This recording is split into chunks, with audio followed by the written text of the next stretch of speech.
स्वामी परमात्मानंद सरस्वती से निवेदन है हम सबको संबोधित करें। ओम नमो ब्रह्मादिभ्यो ब्रह्म विद्या संप्रदाय कर्तृभ्यो वंश ऋषिभ्यो महद्भ्यो नमो गुरुभ्यः। सर्वोपप्लवरहितः प्रज्ञानघनः प्रत्यगर्थो ब्रह्मैवाहमस्मि ब्रह्मैवाहमस्मि। ओम शांति शांति शांति। श्रुतिस्मृतिपुराणानाम् आलयं करुणालयं नमामि भगवत्पादं शंकरं लोकशंकरं। शंकरं शंकराचार्यं केशवं बादरायणं सूत्रभाष्यकृतौ वन्दे भगवन्तौ पुनः पुनः। अज्ञानतिमिरान्धस्य ज्ञानाञ्जनशलाकया चक्षुरुन्मीलितं येन तस्मै श्रीगुरवे नमः।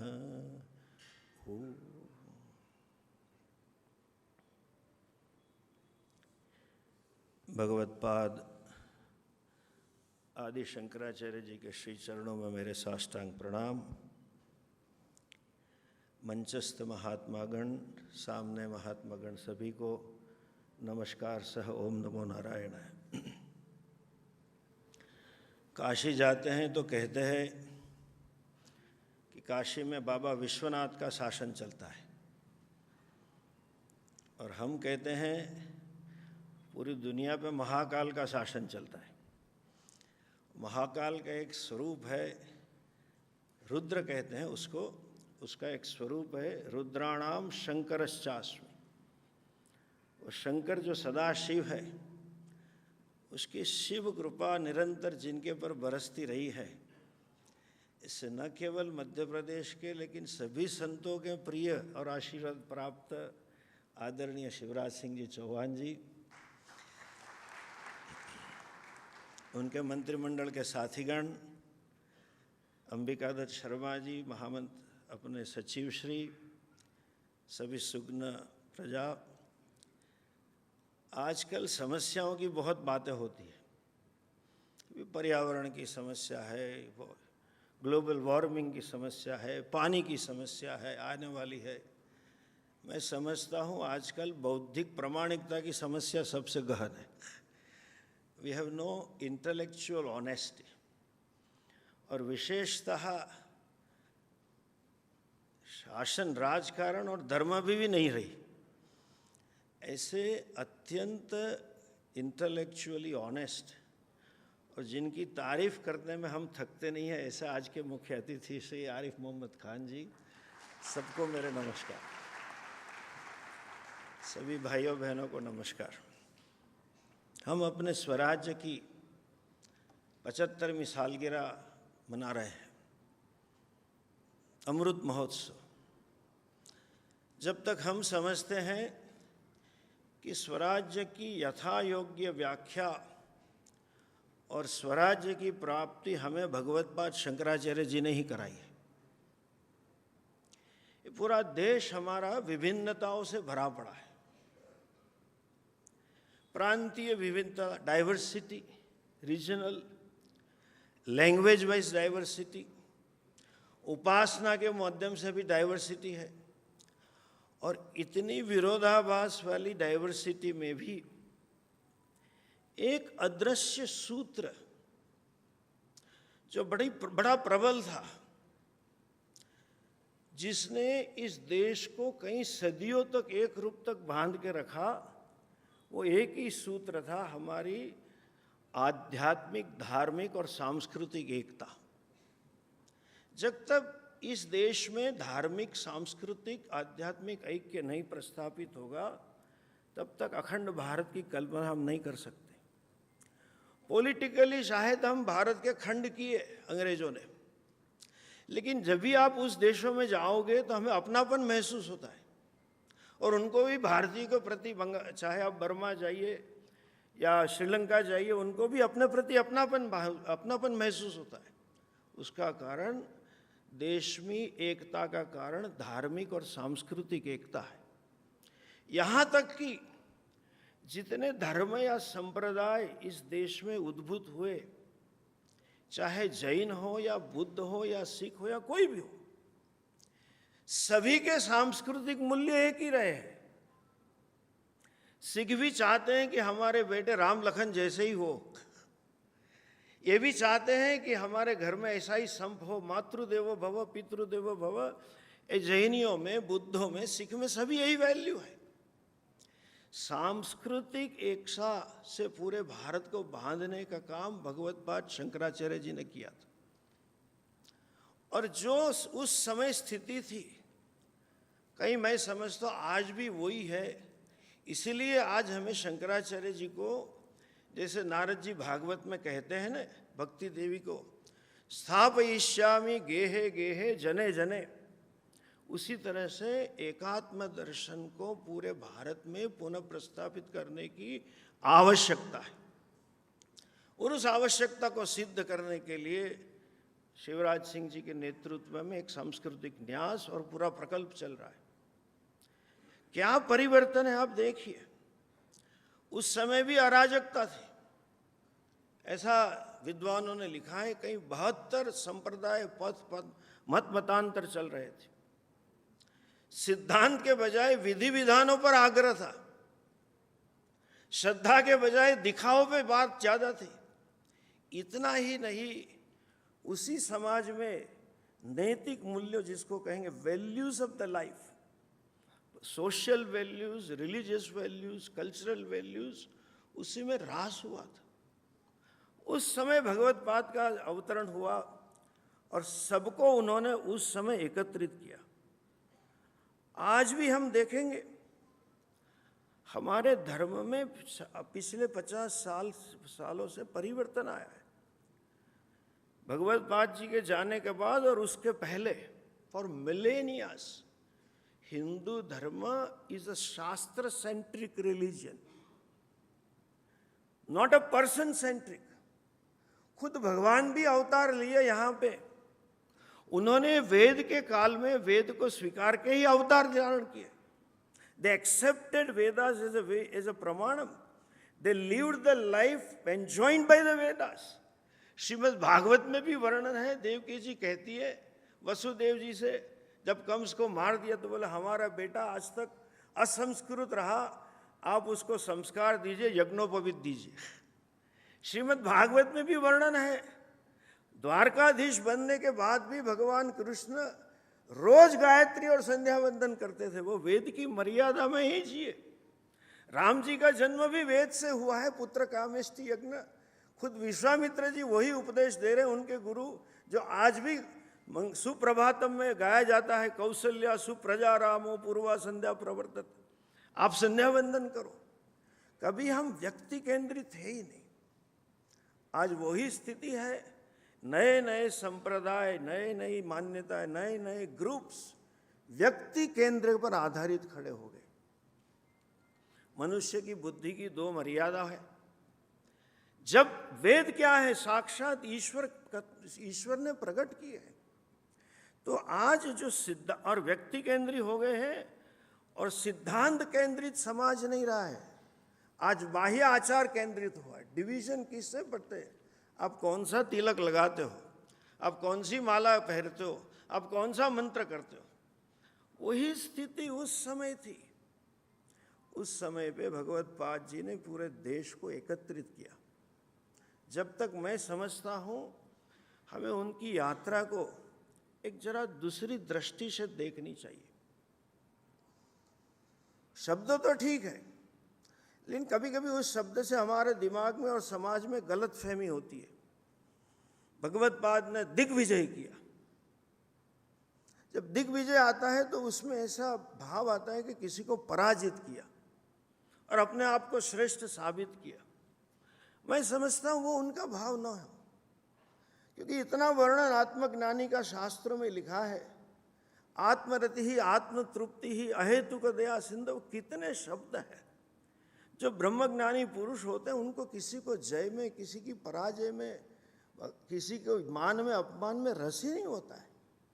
भगवत्पाद ने जब पूरे भारत का परिभ्रमण किया, he purified all those forms of worship and gave them a right direction. उनकी यात्रा करुणा से प्रेरित थी, नहीं कि विजय की भावना से प्रेरित। एक करुणा थी, जिनको जीवन का ध्येय मालूम नहीं था। जीवन ध्येय का साध्य, जब साध्य स्पष्ट नहीं है तो साधन स्पष्ट नहीं होता है, इसलिए साध्य साधन की स्पष्टता देने से दिया। और आप जरा सोचिए, वो काम करुणा और प्यार से ही किया होगा, वरना उस जमाने के दार्शनिक, इतने इतने बड़े धर्मों के महान पुरुष क्यों उनका मत स्वीकार करते, उनका ईगो क्यों आगे नहीं आता? उन्होंने देश को ठीक दृष्टि दी। वैदिक दर्शन, अब यहाँ ठीक से शब्द दिया है, आज इसको दार्शनिक दिवस के रूप में प्रस्तावित करना है। आजकल बड़ी एक मान्यता है, Hinduism is a way of life, judiciary में भी प्रचलित है। हिंदू धर्म is not way of life, it is a vision of truth. हम सत्य के पुजारी, हम सत्य का प्रतिपादन करते हैं, और उस सत्य को पाने के लिए there is a clear vision of life and clear way of life. Vision क्या है? चतुर्विध पुरुषार्थ है। अर्थ काम सर्व सामान्य तृष्णा है, आहार निद्रा भय मैथुनम। लेकिन अर्थ काम कैसे प्राप्त करने चाहिए, इस सबसे पहला पुरुषार्थ बाकायदा जीवन में देखें तो अर्थ से शुरुआत होती है, सिक्योरिटी से। लेकिन कहा धर्म मूल होना चाहिए। व्यास जी भी महाभारत में कहते ऊर्ध्वबाहु प्रवक्ष्यामि, पूरे महाभारत का सार में कह दिया, भाई अर्थ काम प्राप्त करो लेकिन धर्म को मूल में रख के करो। और धर्म शब्द का अर्थ आस्था विशेष नहीं है। अंग्रेजों के पास इस सोच नहीं थी, उन्होंने धर्म को रिलीजन नाम दे दिया। ऑक्सफोर्ड में रिलीजन का अर्थ अलग है, धर्म शब्द का अर्थ है कर्तव्य विशेष, जिसको हम कहेंगे फर्ज, अंग्रेजी में कहेंगे ड्यूटी। ये धर्म है। अपना कर्तव्य प्रधान जीवन होना चाहिए। आस्था विशेष हो या ना हो, वो बाद में आती है। इसीलिए आज इवन यहाँ तक कि मैं कहूँगा हमारी शादी भी कर्तव्य के लिए, इसलिए शब्द है धर्मपत्नी, सहधर्मचारी सहधर्मचारिणी। हमारी ड्यूटी फर्स्ट होनी चाहिए, ये हमारा जीवन दृष्टि है। और धर्म भी साधन है, इसके लिए मोक्ष साध्य है। मोक्ष किसे कहते हैं? निरतिशय सुख को वो मोक्ष कहते हैं। बोले यहाँ ही प्राप्त है, आप जैसे हो, जहाँ हो, चिदानंद रूप शिवोहम शिवोहम, ये हमारा दर्शन है। वो ही गंतव्य है, उसी के लिए ही सब रीति रिवाज है, उसी के लिए ही सब कर्तव्य है, वो ही हमारा अंतिम साध्य है। और वो कहते यही प्राप्त करना। यहाँ तक कि भगवान ने कह दिया अपिचेतसी सुदुराचारो अपिचेतसी पाप कृतमः, सर्वश्रेष्ठ पापी हो, सर्वश्रेष्ठ दुराचारी हो, लेकिन तुम नित्य शुद्ध हो, तुम नित्य मुक्त हो, तुम चिदानंद हो, यहाँ तक कह दिया। ये दृष्टि देने के लिए उन्होंने यात्रा की, सर्वसमावेशी रहे। इसलिए उन्होंने पंचायतन पूजा प्रदान की। उसमें वैष्णव भी आ गए, शैव भी आ गए, दैवी भी आ गए। यहां तक कि उन्होंने तांत्रिकों को भी शोधन किया है। एक तीर्थ क्षेत्र ऐसा नहीं मिलेगा आपको भारत में जहां भगवत्पाद शंकराचार्य जी स्वयं न गए हो, और एक देवी देवता, एक नदी आपको ऐसी नहीं मिलेगी जिनके ऊपर उन्होंने स्तोत्र की रचना न की। सर्वसमावेशी है, लेकिन सबके साथ आस्था विशेष में हमें भी इन लोगों ने कह दिया हिंदू धर्म है।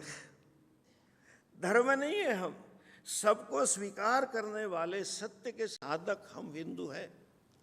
और आज के समय में न केवल भारत में आवश्यक है, मैं समझता हूँ पूरे विश्व में आवश्यक है। आपको जानकर बड़ा आश्चर्य होगा, 2000 की साल में यूनाइटेड नेशंस ने एक मिलेनियम पीस समिट रखा था। वैसे तो यूनाइटेड नेशन की स्थापना विश्व शांति के लिए हुई थी। शायद उनकी सोच होगी, मेरा मानना है कि we could not achieve the world peace through political means, let us look at the spiritual and religious heads. तो उन्हें सभी दुनिया के सभी धर्मों के सब आचार्यों को बुलाए थे, अपने भी गए थे। हिंदू धर्म का सबसे बड़ा कॉन्टिजेंट था, पूज्य स्वामी दयानंद जी हमारे गुरुजी ही उसका नेतृत्व कर रहे थे। उन्होंने एक पेपर सबमिट किया था, वो सबमिट के पहले हार्वर्ड को उन्होंने एक रिसर्च पेपर दिया, भैया आप सोचो कि अगली in last century and last millennia what were the prime causes of the war in the world. Unfortunately none of the religious leaders read the paper, and they kept on telling, everybody kept on telling, we believe in one God. In paper में ऐसा इसी research आई थी कि अगले Melania में 60% से ज़्यादा युद्ध धर्म के नाम पे हुए, और एक भी युद्ध हिंदू धर्म के ऊपर नहीं हुआ था, क्योंकि हम सर्वसमावेशी। हमारे गुरुजी ने बड़े उनकी कंक्लूडिंग लेक्चर में कहा कि everybody said we believe in one God, we don't believe in one God, we believe in only God. ईशावास्यम इदम, there is nothing other than God. Siya Ram मैं जग जानी, करहूं प्रणाम जोरी पानी। जब तक ये दृष्टि व्यवहार में नहीं आएगी, ये हमारे प्रतिक्षण व्यवहार में, जब पूरी सृष्टि ईश्वर की अभिव्यक्ति है, हमारे लिए जगत भोग्य नहीं है, जगत पूज्य है। आज ऐसा बना दिया, कभी कभी हम सुनते हैं, मुझे बड़ा दुख होता है, India is a great market. अरे क्या भाई मैं कमोडिटी हूं क्या?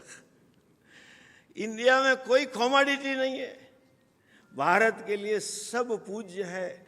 और महापुरुषों ने, अद्वैत दर्शन प्राप्त किए हुए महापुरुषों ने सर्वम खलु इदम ब्रह्म नेह नानास्ति किंचन देख लिया है। और ये दृष्टि व्यवहार में कैसे आई? Unless you have a knowledge, you have an attitude, एक भावना से हम चले। बचपन में हमें स्कूल में राष्ट्रध्वज को सलाम करने को बोलते थे, बाद 2 घंटा बिठा रखते थे, लेकिन बाद में रस उतना ही होता था, बाद में वो बिस्किट मिलने वाले थे। राष्ट्र क्या है, राष्ट्र गौरव क्या है, राष्ट्र सम्मान कुछ नहीं मालूम था, लेकिन एक भावना का बीज डाला जाता था। इसी तरह हमारे वहाँ बचपन से भारत में बीज डाला जाता है, सब जीव में एक ही राम है। छोटा बच्चा चींटी को मारने जाएगा तो भी माँ बोलेगी बेटा पाप लगता है। अहिंसा परमो धर्म हमारा मूल्य है। हमारे लिए ये दृष्टि नहीं है कि भगवान ने मनुष्य को बनाया अपनी छाया में और पूरे विश्व को उसके उपभोग के लिए बना दिया, नहीं। We share the same biological space as every living being space. आज पर्यावरण की समस्या, आज दूसरी जो अशांति, उसकी समस्या का मूल एक है, आत्मवत् सर्वभूतेषु की भावना नहीं है। मेरे लिए जगत भोग्य है, मुझे ही चाहिए, ये भावना। That consumerist approach is a cause. इसलिए मैं समझता हूँ आज भगवत्पाद को उनके दर्शन को पूरे भारत में नहीं, पूरे में विश्व में प्रस्थापित करना, ये सब हमारा कर्तव्य नहीं है, हमारा ऋषि ऋण है, हमारे पितरों का ऋण है। चाहे हम श्राद्ध में पानी डाले, अच्छा है, पीपल के ऊपर पानी डाले, श्राद्ध किया करें, लेकिन we need to roll up the sleeves, have a fire in our belly, and Narad ji की तरह स्थापयिष्यामि गेहे गेहे जने जन। आज धर्म के जो युद्ध हो रहे हैं उसमें सर्व समावेशी, सर्व के प्रति स्वीकृति का भाव रखने वाले ये दर्शन को प्रस्थापित करने की आवश्यकता है। और हम पूरी आचार्य सभा की ओर से, हमारी सभा में 200 साल पुराने जितने संप्रदाय हैं उनके मुखिया सदस्य हैं, कॉन्स्टिट्यूशन ही ऐसा है, उन सभी की ओर से आदरणीय शिवराज भैया को बहुत बहुत बधाई और आशीर्वाद पास ऑन कर रहे हैं। सभी ने आपको आशीर्वाद दिए हैं। और क्या दृष्टि है भगवत्पाद, विष्णु षटपदी आप देखो, त्वयि मयि च अन्यत्र एको विष्णु हो। तुम्हारे में, मेरे में, सब में एक ही विष्णु है भैया। और अपने आप को सब में देखो और ये भेद दृष्टि छोड़ के शांति रखो। विश्व शांति के लिए भी शांकर दर्शन प्रस्तुत है। उनकी जो संकल्पना है, न केवल भगवत पाद की मूर्ति स्थापित करना, न केवल भगवत पाद का जीवन चरित्र उस तरह से अंकित किया जाए कि दूसरों को प्रेरणा मिले, लेकिन एक विश्व विद्यापीठ स्थापित हो जाए। एक समय स्थान था जो काशी का, विद्वानों की पीठ थी। हम चाहेंगे और प्रार्थना करेंगे शिवराज जी के नेतृत्व में जो विद्यालय जब ओमकारेश्वर में आ रहा है, ओमकारेश्वर को वो स्थिति, उज्जैन को वो स्थिति प्राप्त हो, दर्शन के लिए नालंदा इत्यादि जगह जाने की जरूरत नहीं, मध्य प्रदेश जाने की जरूरत है। यही शुभकामना के साथ, यही प्रार्थना के साथ और अपनी बहुत बहुत प्रसन्नता व्यक्त करते हुए ओम नमो नारायण।